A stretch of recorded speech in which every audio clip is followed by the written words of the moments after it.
Dr. Liz Burton-Crow, and I'm the Director of Media for the Carrillo Center for Nonviolence.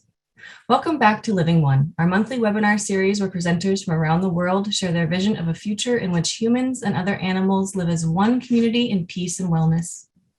Given all that's unfolded the past couple of years, these conversations are more important than ever. For they are more than mere conversations. They are opportunities for building community, salve for the isolating wounds of our time. Through Living One, together we attempt to answer the question, we know it's wrong, but what does right look like? This month, we welcome Jodey Castricano, Professor of English and Cultural Studies at the University of British Columbia, Okanagan. Professor Castricano has published 3 books on the issues germane to critical animal studies. Animal Subjects, an Ethical Reader in a Posthuman World, and Animal Subjects 2.0, which was co-edited with L. Corman and builds on the previous work in the field of critical animal studies and posthumanism. As part of the Palgrave Macmillan Animal Ethics series, Castricano also co-edited Critical Perspectives on Veganism, a collection of essays that examine the ethics, politics, and aesthetics of veganism in contemporary culture and thought. So welcome to Jodey Castricano, and interviewing her today is our very own Dr. Gabe Bradshaw. Hello, everyone. Wonderful to see you all or hear you all. And happy May. I can't believe it's May already. Jodey, we got you. Yes, you have. I know how busy you are, and so we feel really lucky to have you here.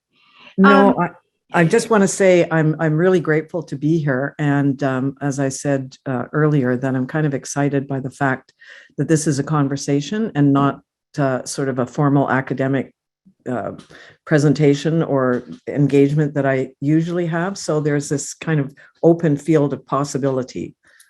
And we're not going to ask you to cite certain citations in literature. Okay, no, that's okay. Well, welcome. Why don't we just start off just giving us just a little bit of a thumbnail of your personal journey, which has brought you to the work that you have been creating and the animals and humans with whom you live. Deep breath. I know it's hard to. No, I mean it. It can be several thumbnails. It can be several fingers. Yeah. Well, it basically the thumb starts in, let's say, 1984 to 1986, when I had returned to university because I had in mind that I might go to medical school or do something along those lines in the scientific realm. And so I began at Simon Fraser University in British Columbia in 1984. But by 1986, I was in second year. And that second year biology and kinesiology, the requirement was that we were going to be beginning with the dissection of animals, basically those who had been raised for this purpose. And my lab partner and I, because I was there probably just like everybody else and thinking, okay, well, we have to do this and this is the way it is. I never would have done anything like this with the animals with whom I lived, but, and I wasn't really making the connection. But my partner and I went and one day, and we saw that it was called the Animal Rights Club at Simon Fraser, and they were hosting a film, and the film, I think, was made by PETA, and it was called The Animals. It's not about us, it's about them. And this was a 2-hour immersion into every aspect of animal use and abuse that one can imagine. And I walked out of there, I felt shell-shocked. And my lab partner and I just kind of went into the afternoon, and I went home and I said, okay, my actual life partner came home, and I was sitting with a cat on my lap. And when they walked into the room, I just started crying. And I said, that's it. I'm no more meat, eggs, dairy, nothing. Like, I just can't do this. And it just struck me that deeply. And so my lab partner, and I went to talk to the professor, and we talked to him for about 2 hours.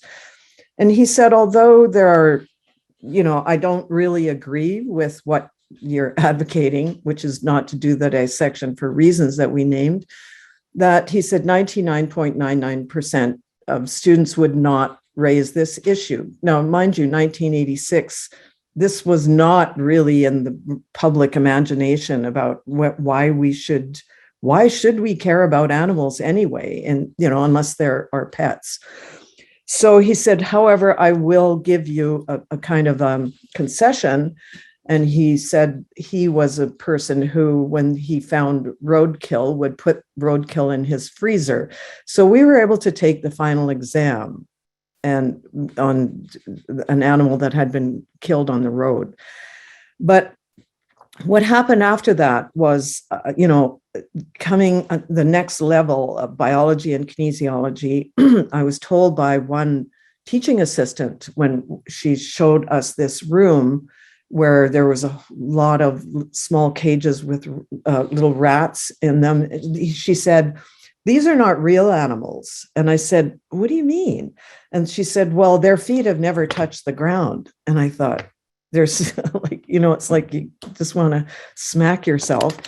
And then I learned we were going to continue to have to be dissecting chimpanzees who had been used for experiments, many others, but whose, I guess, had outlived whatever their use was. And I just thought, I can't do this. I cannot, there's nowhere for me to go. And I just cannot see myself doing anything like that, especially since I had come to this awareness. So I left the sciences basically, and went into the humanities. And so let's fast forward a whole lot until, then I worked and I got my PhD, and it was in critical theory and, critical theory. But I'm living a life alongside this, critical theory approach to philosophy, literature, all of that. And then I finished my PhD, and I have my first job at Wilfrid Laurier University in Ontario, Canada. And whilst I was on my first sabbatical there, it occurred to me that I could maybe draw together I think the thing that prompted me was I read an article that said it was about cultural studies, and cultural studies does not want to take on any questions about animals because they're concerned with human oppression. And I thought that exclusion really bothers me as an academic and as a person. I mean, it's not that academics aren't persons, but you know what I mean. I'm going to quote you on that one. And so I put together the first collection of essays in Canada, drawing together Canadian scholars and some international ones and US scholars to produce this book, which was Animal Subjects, an ethical reader in a post-human world. And so that launched things. And then by the time I I got a job here in British Columbia, University of British Columbia.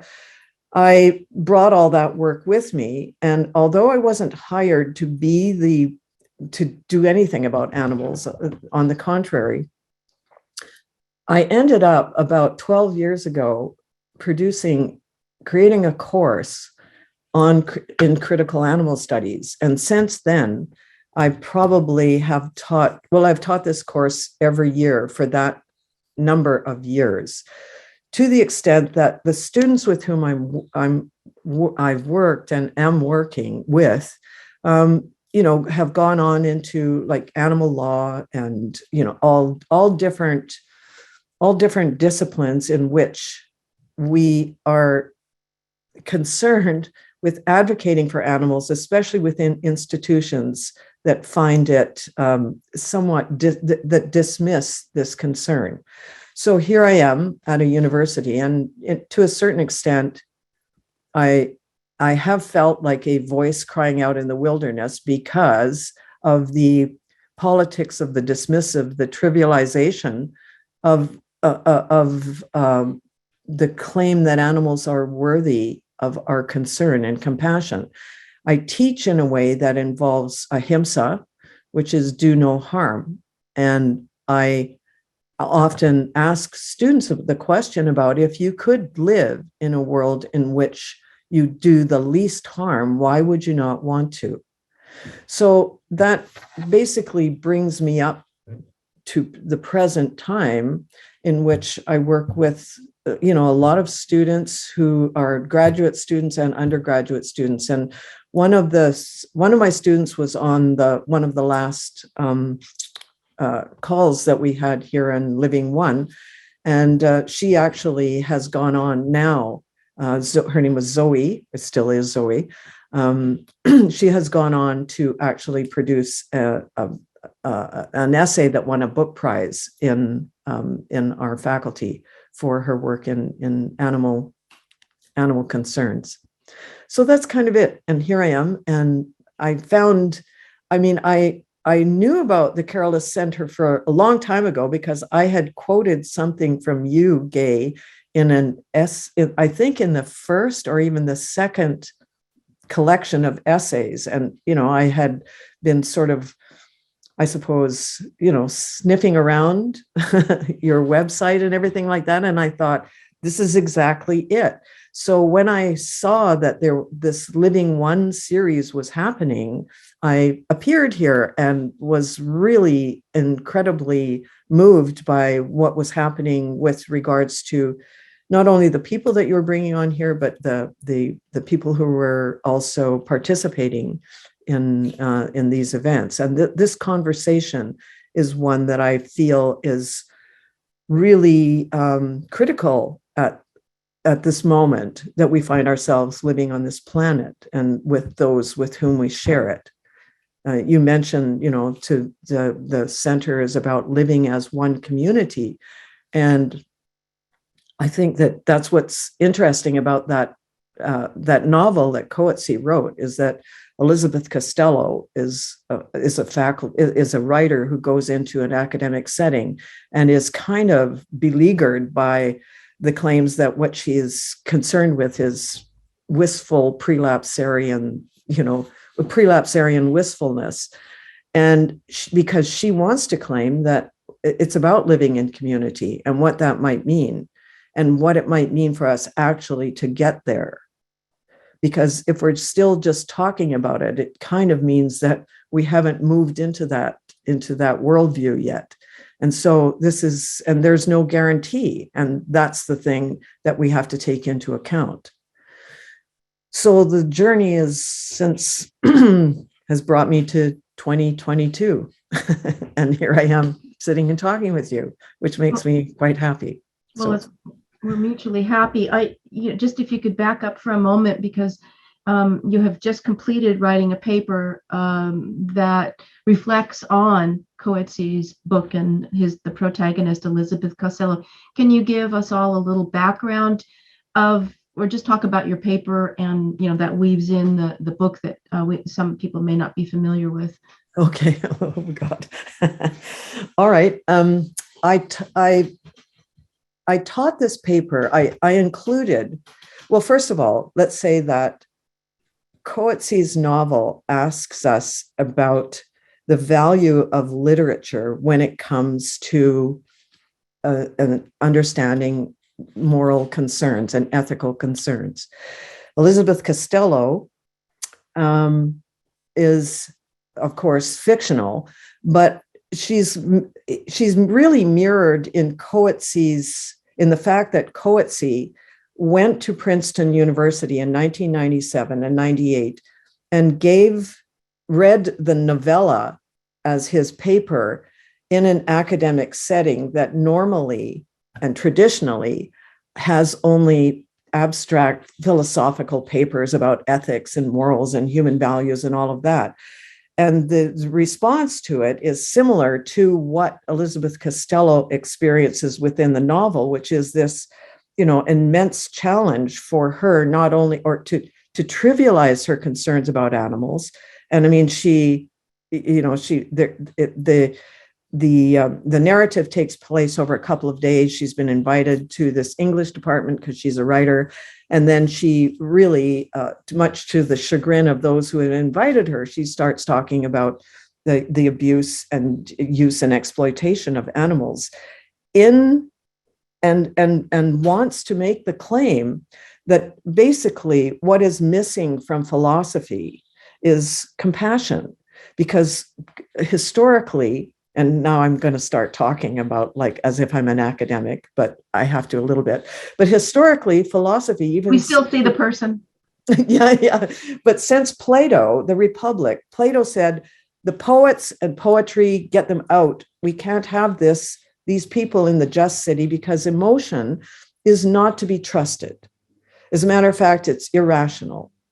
So Elizabeth Costello, which is confronted by a philosopher in this novel. And so what it is a slow undoing of this expulsion of it, having an affect and having an emotional response. And what is the meaning of compassion when it comes to our living on this planet with these beings with whom we might live in community?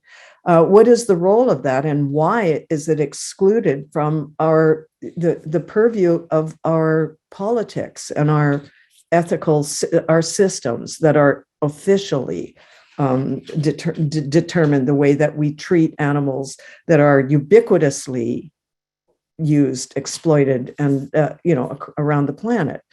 So the paper is a way of bringing into view, bringing a focus on, well, I don't say this in the paper, but sometimes how I can feel like Elizabeth Costello when I go into the university and I start to talk about this stuff, because it's like, yeah, but what about humans, people say. And I say, compassion isn't a pie. There's plenty for everyone. There's plenty for us. And what that actually means is, as Costello says, it means that we have to understand, it suggests that we have to understand what it means to learn by heart and to understand our lives on this planet as being part of this learning by heart. And therefore, what is the function or the role of the heart in the way that we can now understand ourselves living? So, it's the topic is, and I'm confined to 20 minutes to kind of unpack this whole thing. And I think the challenge that I'm facing is that on Wednesday coming up, we're having this faculty promotions and prize day and everything. And I've been invited to give a paper. So I know what the context is, which is similar to what Costello faced at Princeton University. And I'm going to be speaking to this in a way that I think is this sort of replication of Costello, but to my own faculty. And I'm just wondering what questions I will be asked. Well, we'll have to have a part 2 to our conversation, a before and after. I have to say what came up to mind, and I don't know if it's apocryphal or not, but supposedly Nabokov, who wrote Lolita of fame, he was nominated to be a faculty member at Princeton in the English department, and supposedly, and I think I won't say the name because I'll probably have messed it up. But anyways, one of the faculty was absolutely outraged and said, if we were a zoology department, would we invite an elephant to teach? So anyways, that's the first thing that came to mind when you said that. I just have a couple of things that I thought fascinating what you were saying. And it sounds like a fantastic, I really can't wait to hear what your Costello experience is. So that'll be fantastic. The trivialization, that's so interesting because, and the question of, but what about other humans? It's a very, these are like these defense mechanisms. So the trivialization, yes. To me, they're fear mechanisms at a very fundamental level. So trivializing really is almost like kind of like, I don't know what's out there. It's a scary, at a deeper level, it's a kind of a scary kind of response in that way. And that was just one of the things I wanted to say. And the other is that I was just flashing on the whole, it's not so new anymore. It's like 30 years old, affective neuroscience, right? Which is the science of emotions and feelings. And it's fascinating because, again, that's sort of the de-Platoization in the sense of that emotions are now within the sciences, and, cognition does not rule anymore, although it's still up there. And in particular, in people who are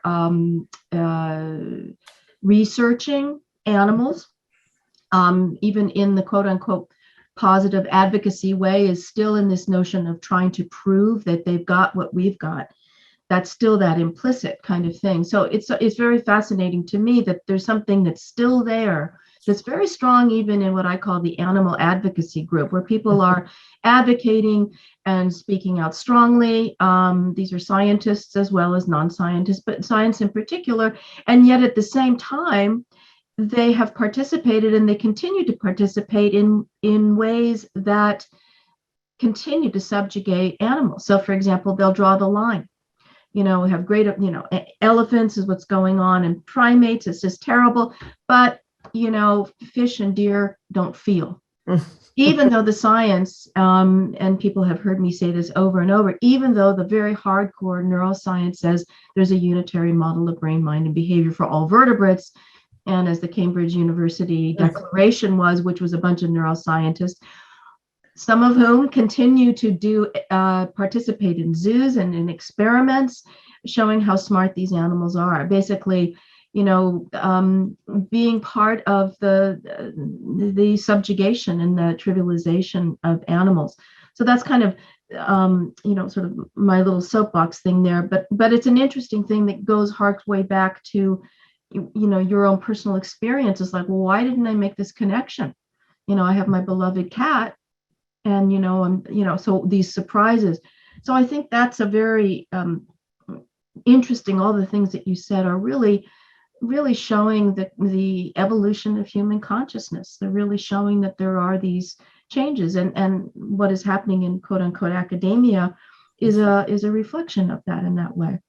And at a fundamental level, and I'd like to hear your thoughts on this, our understanding of ourself, Mm-hmm. who we are as individuals, seems to be going through a radical transformation. Yes. I want to jump in there about 5 times. You can't just say yes. No, the reason I'm saying that was yes, and it was all in capitals. So with exclamation mark, because I mean, firstly, where to begin with this, to dive in, because, it is about drawing the line, because I think, when you speak about human consciousness, I mean, which is basically the privileging of a certain kind of consciousness as being the only one worthy of moral consideration. And, as Costello says, the claim that animals, for example, do not understand their own lives, and even more so, do not understand their own deaths, because the history of philosophy tells us that animals do not die, they perish. Therefore, what we have is the non-criminal putting to death of animals, because only humans can be considered in those terms of what it means to put them to death. So it's the sustaining, and it's such a deeply ingrained. And I mean, I often talk in sidebars, and I have to be careful because I'm going. Oh, no, that's okay. We all hypertense. It is so deeply ingrained, even in, as you point out, my experience of going, what am I doing? Because I had always considered myself, someone who was really sensitive to animals. And yet I like, the people that Melanie Joy talks about. She's the Harvard psychologist, in which she talks about the creation of a gap in consciousness that enables people to, forget, to erase the distinction between the animal that you're encouraged to be kind to, this lamb here, and then you walk into the house and there is a piece of this lamb that's now called lamb chop on your plate. So this gap in consciousness, she attributes to an idiot. She says people think veganism is an ideology. She said, let's talk about carnism, because it is carnism that presents itself as normal, natural, and necessary. And it invokes or provokes this gap in consciousness that enables the sustained human-animal divide, by which we see it manifest in all different registers in science and in sociology and in political science, or any kind of studies that wants to look at, say, the oppression of humans, the devaluation of humans. But what is never really focused upon beyond saying humans can be devalued because they are animalized. And we see historically what happens when groups of people are animalized. They are seen as lesser than a particular human that nobody, can imagine, but it seems to be some idealized version of what it means to be human. And generally speaking, it's a Western European white version of what it means.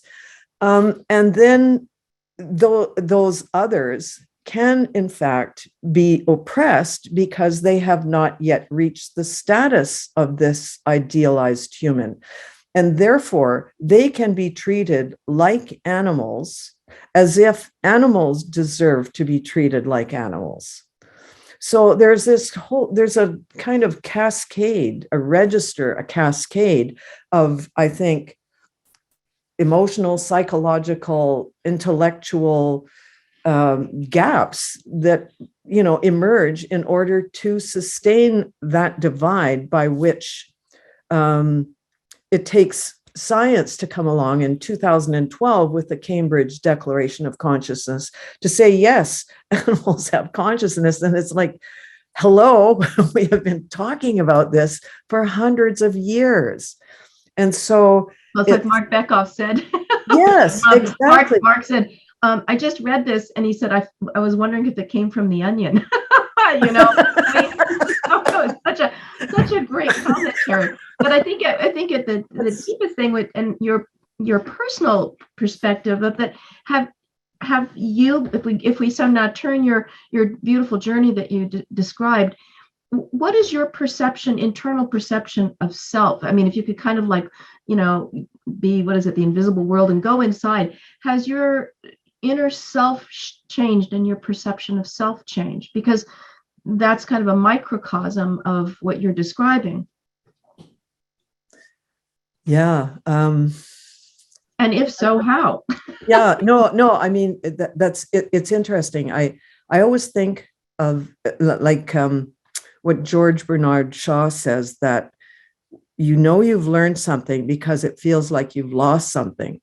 And I think it is the kind of disintegration or the rupture of certain kinds of perspectives that because they're ideological, they seem as natural as air. And then suddenly being confronted with the very attitudes or ideas or perspectives that you have that inform how you move in the world. And so when I have to say, when I saw that film, it started another cascade of events about having ruptured that. I guess it was a kind of, it's what Jonathan Balcom, I think it is, calls ethically conditioned blindness.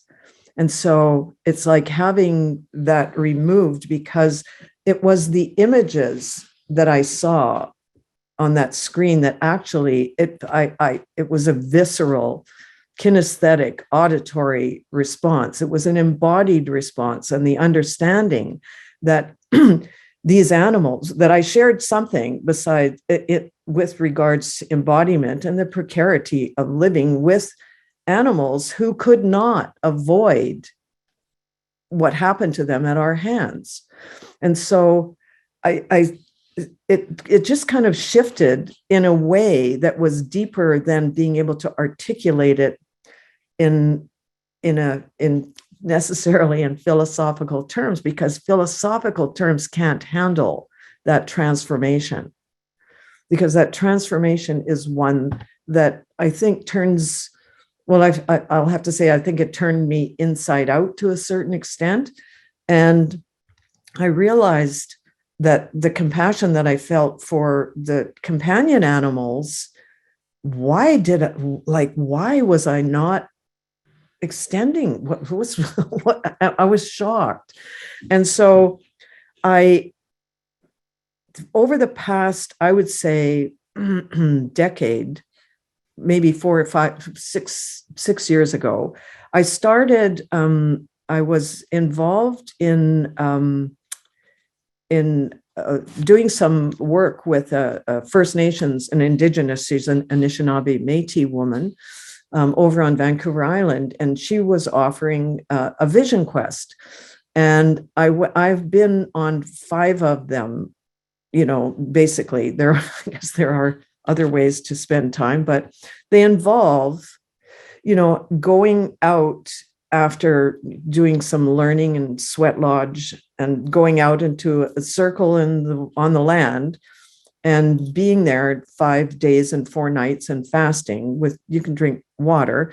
But there were things that happened out there in this circle in regards to the thing called me, in the tiniest engagement with, little tiny beings that were crawling through the circle. And the way that I think my experience was, and how can I explain this? Maybe it doesn't matter, but having a sense of mourning, that I was mourning for what I think I had lost by being enculturated or just how I was before having this initial, I'll refer to something in a moment here. Maybe I can explain it by referring to this documentary called by Tribe of Heart, called Peaceable Kingdom: The Journey Home. In it, one of the people who was being interviewed, said he was a farmer, and he was taught. He said, I was taught to shut off my heart. And he said he realized this when, years after becoming vegan and not raising animals anymore in farming, he went and he saw an animal, a big cow, steer, who had been rescued. The steer is called Snickers. And he said he walked in and he hadn't seen Snickers for a year. And he said Snickers got up and walked over to him, and he said hit him right here with his nose. And he said it was like this shock in which he realized the cost of shutting off the heart. And so what do we mean by the heart? I mean, that in itself is, it's vast.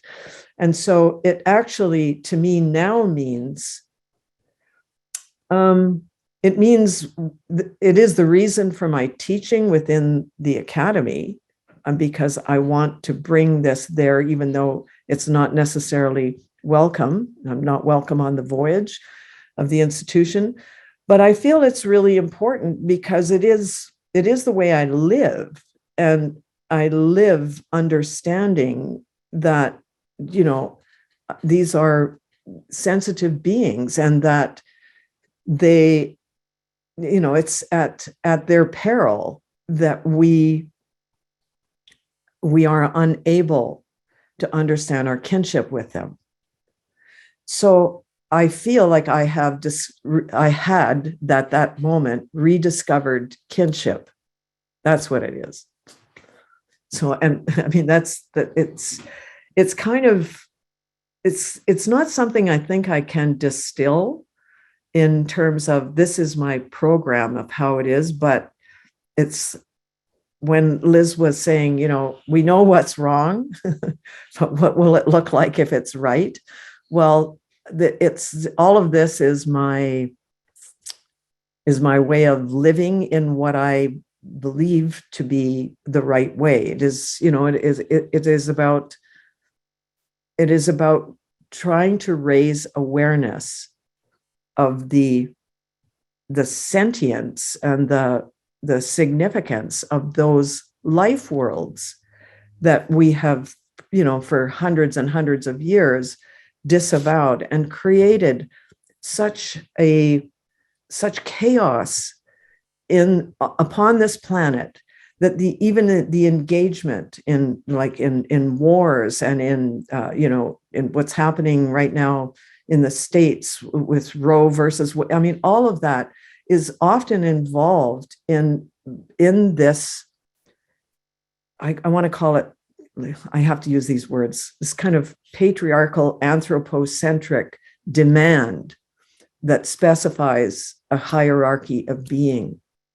And it's that hierarchy that has led us to this brink that we have currently on this planet with respect to what's called the Anthropocene, and that's climate change. And of course, that which is created by this animal industrial complex in which these animals, billions of them, and that's the other part of this, even the mathematization to say billions of them, is a way of, because we can't even conceptualize what billions means, but it means, as a colleague and friend of mine, Joanne MacArthur, says, who's an animal photojournalist trying to raise awareness about the individuality of animals. She says a billion is not a billion. It is one animal, one individual, and another and another.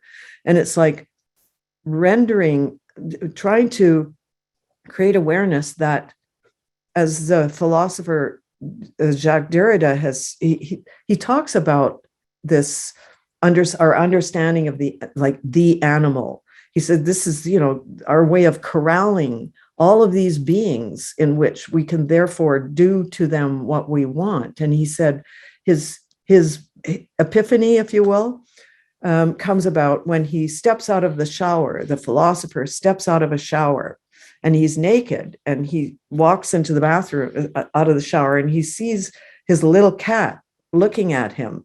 And he said he feels he's never felt so naked before, because he says what we do is we think we look at animals. We never see them as having a point of view of their own. And that in itself is so radical, because it ruptures that kind of one-way vision. And in so doing, it's that recognizing that you have, as he said, not an exemplar of the species of cat, but this cat, this one little cat, this cat who engages me. And each and every one of those animals right now, even, like Timothy Pascherat has a book called Every 12 Seconds.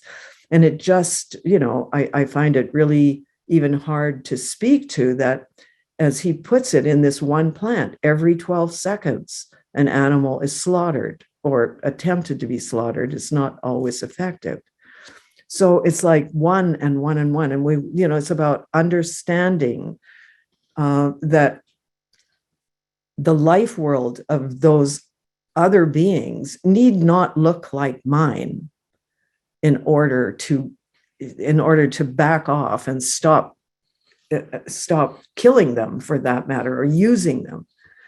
So it's this very widespread, it's, to me, all of this is, it is intellectual and emotional, and it's not separating the two, because I think that that's what Coetzee is also getting at with his advocating, or at least asking us to consider how poetry has functioned in order that it can return us to what Elizabeth Costello says is the electric being of an animal. So it is our own electric beings that are engaged with that. Boy, this is quite a... Well, no, fantastic. And so in a way, the way you're describing it, the quote unquote animal rights or vegan movements as such are really kind of boomerang, where attention is on the non-humans, but really the subject of change is the human. So it's really about, I mean, those movements are, although they feature non-humans, it's really at the core, it's about ourselves, and the focus is really about our own transformation or not in that way. You brought this up too. It was, what I wanted to also bring up is the tension, and that's, part of the disconnect, why there's a disconnect, et cetera. And I think there's the kind of the positive and the negative side is that we are connecting beings. We're connecting internally, we're connected, quote unquote, through form, et cetera. And so that's kind of the tension. And a lot of people who are in various non-mainstream movements feel that tension, because it usually means a departure from the social, quote unquote, human contract. And so there's that notion of, what is natural is to connect, is to feel kinship. And where that is particularly pernicious is when an individual is rejected for having a different view, and also changes that relationship. So pivoting from that, understanding that we have within our species or whatever, what does right look like? I mean, in a very concrete way, what do human relationships and look like in a unitary world, in the sense of unitary, of having diversity, but not based on difference? What does that look like in an everyday way? Are we compelled in terms of moving from appreciation of moving from difference to an appreciation of diversity, to eschew all of the things, technology, basically how civilization is built, in order to not barricade ourselves and harm the majority of the inhabitants, land included, on the planet? Mm-hmm. Well, in practical terms, let's just consider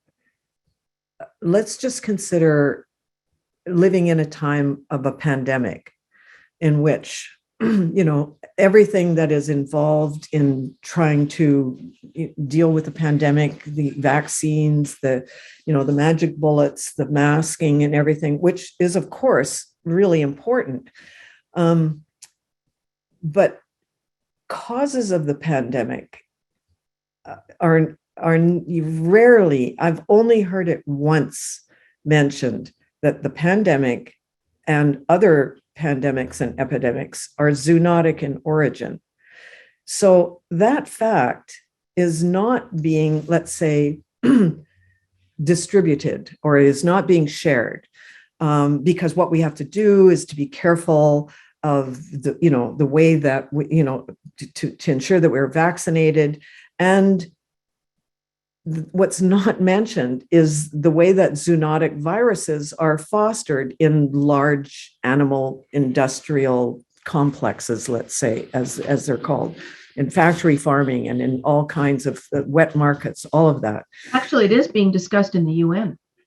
Well, it is, but you see, the UN, where I'm speaking of, let's say, the way that the media CNN. And the way that, well, not just the media, but those who are, the choice by media of whose voices are heard in media are not those who are talking about the pandemic and the zoonotic origins of the pandemic.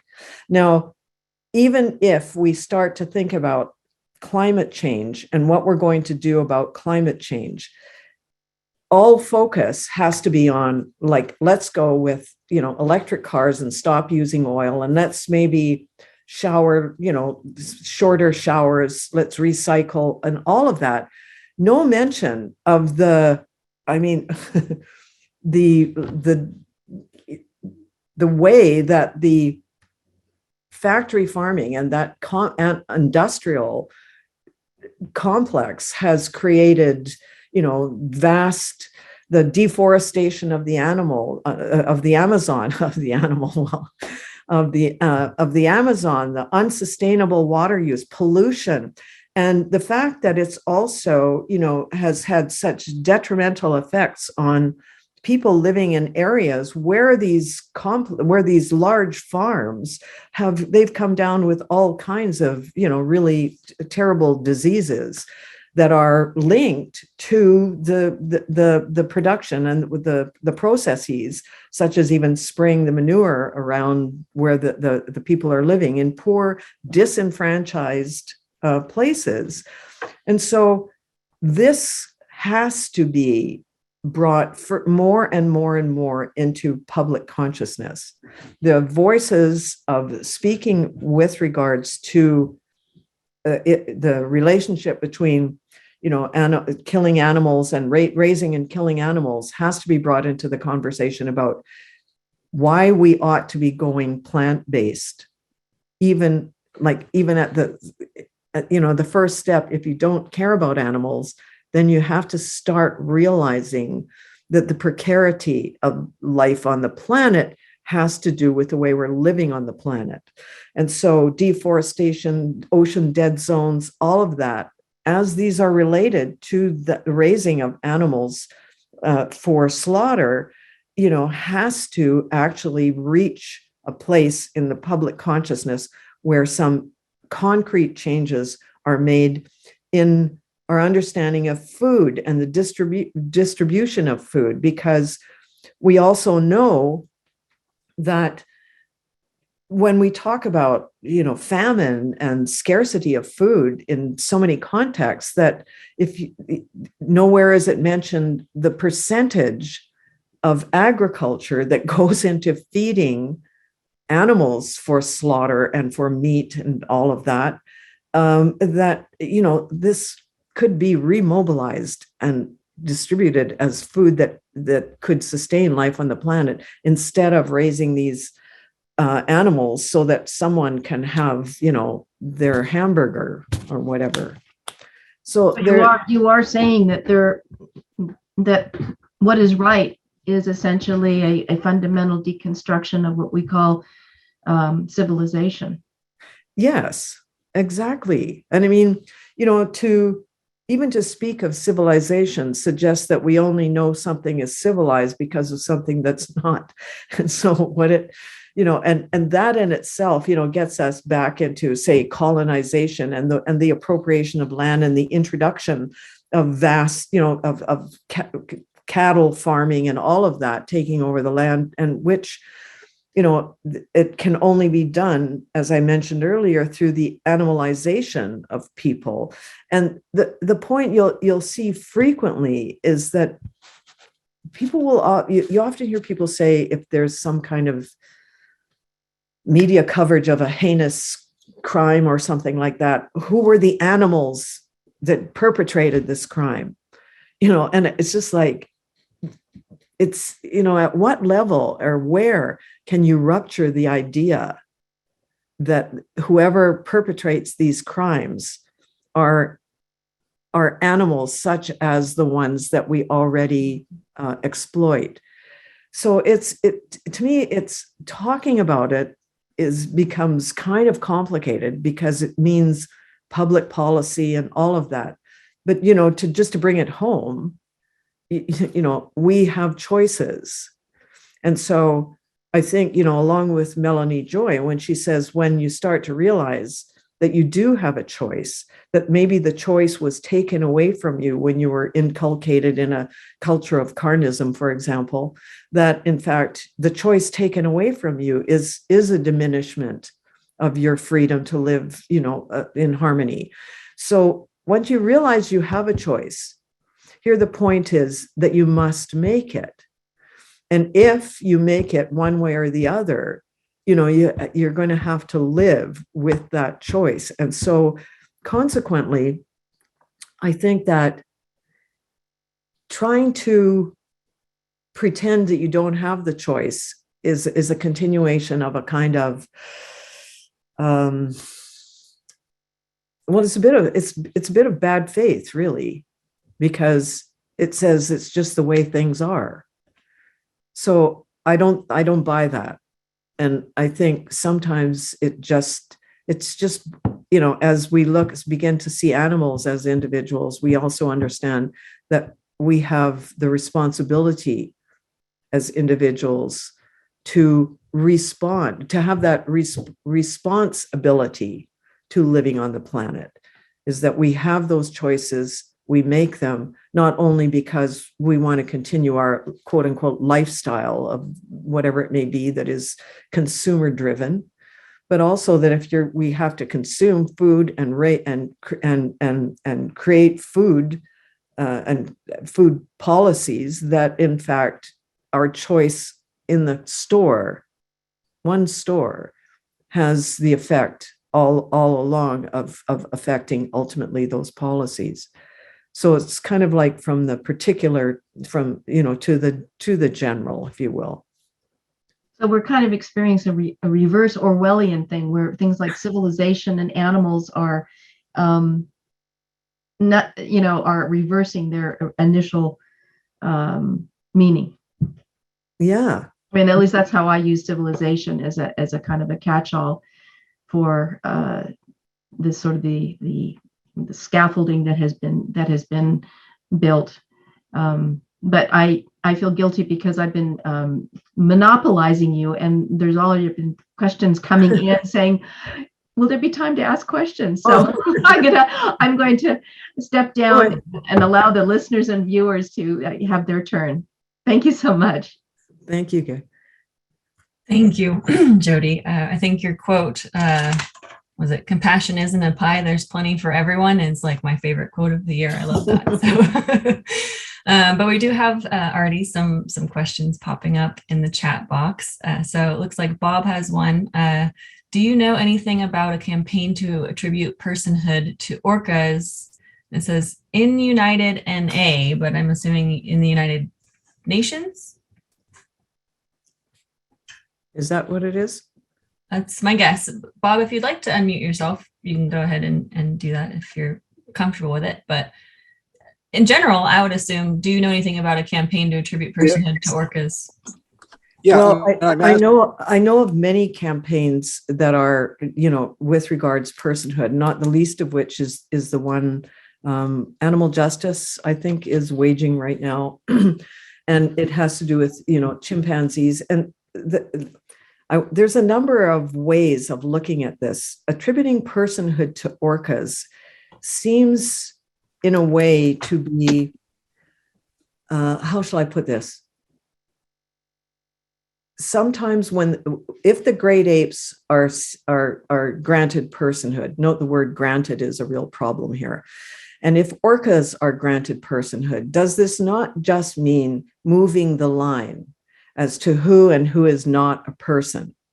So, we've seen, weirdly enough, that rivers have been granted personhood. Corporations are granted personhood. But the stumbling block with seeing animals as person has to do with property law, because animals, in terms of the legal system, are deemed to be property. And of course, to understand that animals are property is also to, you'd have to kind of have this little light bulb go on over here about what other persons were there who were seen as property and were not granted personhood, but more animalized themselves. And so there's a whole sense of the granting of personhood, which might be a good thing, but it's also a problem, because when I say granting, it has to be, we who are doing this granting as if we're being so benevolent about it. And so personhood then can only be understood as who is, by virtue of who's excluded from being a person. And so I've done some work with a legal scholar. Her name is Manisha Dekha. And she's got a book that's just out, and she's talking about maybe doing away with the aim to have animals deemed to be persons, but having them seen as, and this is a kind of non-hierarchical term, having them seen as legal beings so that all living beings can be seen as legal beings, not just those granted personhood. So I think it's her attempt to do away with, let's say, giving personhood to megafauna as opposed to why not this little spider, and so, or these kind of charismatic animals that are, in which we are slowly understanding that they have life worlds and community and communications, and that might not necessarily involve us at all, although they are very, obviously very aware of us.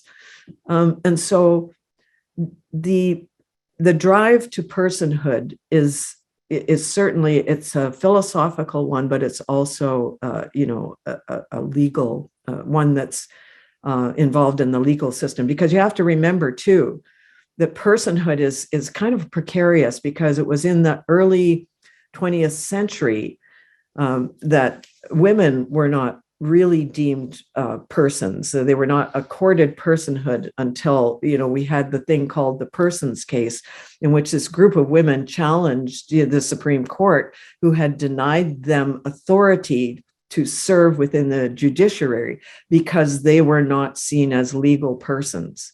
So who gets to be a person, it's kind of an interesting territory. And, whoever does the deeming, has to be held accountable for that. I will make a comment, and this might be updated. There's an organization called the Non-Human, I forgot what it's called, Personhood. It's kind of head by Steve Wise, and they were looking. They're actually pursuing Happy the elephant and elephant personhood. And again, this might have to be updated. But last time I spoke, when I was kind of working with them, is that it was very strategic. I mean, everything was done very strategic, selecting a particular species, and there is an intrinsic fear that if everyone is included, and I experienced this myself because, again, I came from the perspective of neuroscience, which basically levels, any kind of sort of different, I should say, any kind of hierarchy in terms of mental capacities, et cetera. There's a fear that if other animals are included, Bob, maybe like the orca, although I think the orca is sort of the borderline in people's eyes in terms of like an elephant or chimpanzee, that the whole thing would blow out of the water. One, because it's politically and economically and psychologically just like too much, which is why the Cambridge University Declaration, I mean, no one ever talks about. I mean, I don't know. It's basically, well, what happened? Nothing really has changed. I don't see it quoted a lot. So, Bob, to answer your question, I don't know if there is an organization that has considered it. It's probably Steve Wise's group. But again, their choice was very much strategic and predicated on, sort of I don't know if this is an appropriate term, the nose of the camel under the tent, and very much of a fear that if other animals, in fact, I was going to have this conference with the dean of law, and we were going to have neuroscientists and legal scholars brought together to have a discussion to kind of get the conversation going, to draw on neuroscientists as expert witnesses in court cases that do discuss animals. And I said, well, let's have a snake. And he's like, whoa, no. And I said, well, if we get the snake, we get everyone else. You know what I mean? So like I said, there's still that very deep-seated hierarchy, the Scala Natura thing. And of the legal cases that I know of, which is probably very limited, they tend to be these quote unquote charismatic. And I don't know whether orca now, the blackfish certainly made, no pun intended, a splash. But I don't know if there was any follow-up on that. Oh, but Liz put a link for. Yeah, so Stephen Wise actually appeared on Living One here back in 2020.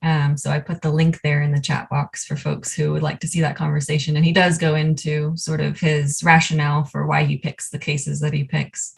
I totally understand what he's getting at with the issue of strategy, It's one strategy. No, I know it is one It's strategy. only strategy. And that's what I said, the personhood has, I think, been dominated by that. But what you're talking about with Manisha is really opening up another strategy or another approach. Yes. But I mean, the notion of strategy, with regards to the granting of personhood, which is, sort of maybe the idea that there'll be a slow incursion into, this possibility, I think is countered by a legal scholar like Gary Francione, who rails against new welfarism, which which says, in the immediacy, let us just make the farming structure. Let's just make it more humane. And he basically says this is disingenuous, and he has no patience with that. But at the same time, we also realize that maybe strategy might have to be what we have at hand. That's the best way we can go right now. But there is a consequence of strategy, because, as you just pointed out, it's the creation or recreation or reiteration of certain kinds of hierarchies. Thank you. Bob, did you have anything else that you wanted to follow up on or add? Just want to make sure I'm not monopolizing your question. Okay, well, it looks like we also have a question from Izzy Clark. Izzy, did you want to unmute yourself? Yes, hi. Hello, Jodey. Gay sent me your paper, Rampant Compassion, which I absolutely loved. So it was a real pleasure to see that you were going to be on Living One. And I loved hearing what you were saying about the the environmental connections. And I hope this question isn't going to just sort of like roll out of control, because my thinking is far too analogical and not analytical enough. But to put it in context, I've been vegetarian for most of my life and vegan for the last sort of 10 years or so. But I'm, as well as being concerned about animals, I'm also sort of increasingly concerned about sort of biodiversity and the environmental situation. And partly that leads into this whole kind of holistic framework that if I want to encourage the survival of the, robins and thrushes and sparrows, then they need the insects, and the insects need the plants, and the plants need the habitat, and the habitat needs the ecosystem, and the whole, it's like, you can't just, touch one part of a framework and think that that's going to fix it. It's complicated. And recently I've just finished reading a book called Archipelago of Hope by a guy whose name I unfortunately can't pronounce, Archipelagos of Hope. And he is, I think he's called an ethnobotanist. And so he works with Indigenous people, particularly, and a lot of Indigenous people are at the forefront of climate change, especially in the far north, where the effects of increasing temperatures are happening more rapidly, making really major differences. And he's making the point that these people have, because of a much closer connection with nature and with the environments in which they live, and this more holistic framework, have very advanced ways of adapting and dealing with the environmental changes. And of course, most of these Indigenous people are, eating reindeer and venison and and salmon and whales and so forth. And as a long-time vegetarian and vegan, there's part of me that goes ick. But then on the other hand, if you think about it holistically, well, partly there's this whole kind of like cultural relativism issues, which is not really what I'm thinking about. But so then you start transporting avocados to the Sami people in northern Finland, which is going to be a lot worse for the whole holistic process than eating a reindeer, I guess. And this and in addition, I started and I've talked to Gay about this a lot. I believe it's fine for a fox to eat a rabbit, and then I don't believe it's okay for me to kill a rabbit. So then is that me just instituting another kind of hierarchy where I say, oh, well, I'm the one who has moral consciousness and I'm the one who's able to look at things from outside. And therefore, because I'm on this kind of like higher spiritual level, of course, I have to show all this compassion to the rabbit, but the fox, what with being a more primitive beast, doesn't have to worry about that. And there seems something, kind of, I can't work out how my feelings and my reasoning can work together without essentially being irrational or repugnant conclusions. Sometimes the most irrational things really make a lot of sense. But what I want to say to that just is firstly, with the current aim to decolonization and indigenizing, let's say, the university and the way that we have relations to the land, there's the danger in that is the sort of homogenization of all Indigenous views.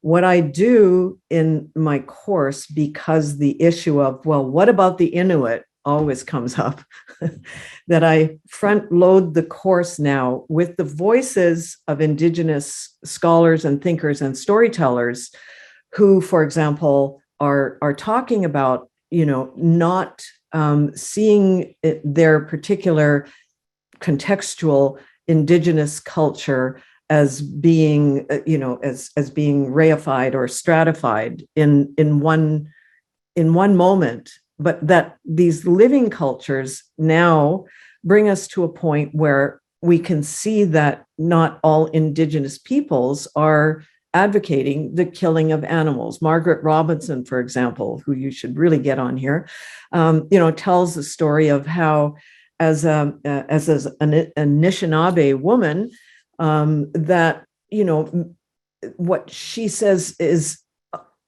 all the people that she knows. She says basically, no one is living as if we were 500 years ago.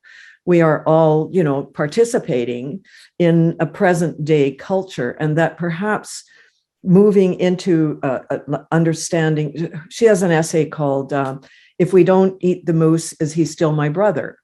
So her thing is like understanding that maybe we have blood memory in which, our now attitude towards the moose is more of one of kinship, because we don't have to kill the moose. The fox has to kill the rabbit. You don't, and I don't. We don't have to kill the rabbit to survive. It has nothing to do with being highly spiritual. It has to do with the reality of what we consider food and what our choices about food have to do with life on the planet. Never mind the spiritual dimension, because what we do is say, well, the question, what about the Inuit, or what about the caribou, or what about the moose? There's another American scholar. His name is Craig Womack. He's Cherokee, Creek Cherokee, and his essay is entitled "There is no respectful way to kill an animal," because what he's saying is that the issue of respect at time, when it is invoked in certain contexts, maybe not subsistence context, which is where there is no choice. The issue of respect can also be understood in anthropocentric terms. Just because I say this does not necessarily mean that I have the right to do this, because I'm still basing this on a cultural narrative of my relationship to animals. Another story would, of course, be the relationship to land. And so that makes a lot of sense. But the point is, like, I will, the last time I taught this course, and I said I front load the course with the voices of Indigenous scholars, Billy Ray Belcourt, Margaret Robinson, Craig Womack, Claire Jean Kim, she's she's Asian, and is there was a First Nations student in the course, and we had gone through all of this, and at one point, just before she dropped the course, she said, "I cannot believe there are native vegans." And this was contrary to the fact of I brought Margaret Robinson in to speak. And so it's like what I understood was I can't go there. It's too much of a threat to my identity. And when we talk about identity, the investment in that is writ large in so many ways, to claim I am not an animal, for example, So, I think that what we have to do is guard against, these kind of sweeping generalizations that enable us that enable us sometimes not to make choices that are germane to me or you, and how what you do matters because you're doing it, not because foxes eat rabbits, not because you're spiritual, but because you have a choice. There's just two very quick follow-ups. Sorry, Jodey. Yeah, no, that's fine. One is, would you, British, there's a philosopher, David Pearce, who has, his views are, a sort of extreme of hedonism. So the idea is that any form of suffering is bad. So in an ideal world, exactly, the tigers would be made so they were vegan tigers, and all the tigers would be happy being vegan and what have you. And that seems logistically absurd. B, that seems in some irrational way disrespectful. But again, I have this sort of like problem with following a logic that says, well, it's better to have less pain, and then say, except for that pain. And the other thing that just to sort of put a question in there, like, for example, the Sami people with the reindeer herders, and I don't know whether this is a valid example, but could it be that there are some practices like that might be so rooted into maintaining the ecosystem wholeness through the way that I don't know whether the reindeer situation is one, but whether there is some kind of that ecosystem that has co-evolved with people herding reindeers across plains, whether there is any kind of benefit in the ancient, long-standing practices that environments have co-evolved, in ecosystems have co-evolved with. That's a really good question. I think particularly, the evolution of ecosystems, it's as, we were talking about before, that, one thing, the interconnectedness of everything suggests that, to pluck the web over here, that it's the butterfly flapping its wings on one side of the world and the hurricane comes on the other. The thing is that it's really difficult for me anyway, because I'm not a biologist or, a scientist for that matter, although, except for my experience earlier, but is to understand management when we of groups of beings, herds of caribou.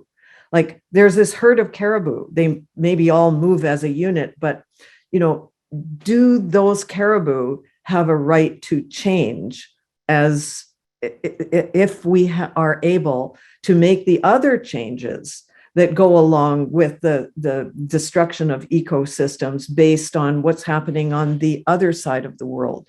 So it's like how to have this holistic view in which an animal, instead of what is best for me, what is best for me may not be what's best for that animal. And so maybe, it's about being able to recognize that what's been invested in what's best for me doesn't even translate in what's best for the planet or the ecosystem. like this is an enormous question that you pose, and I think we could probably take a whole hour and a half to talk about that in itself, because there are many moving parts to it. And so to me, it's a kind of exciting question, because what you're actually referring to is a paradigm shift.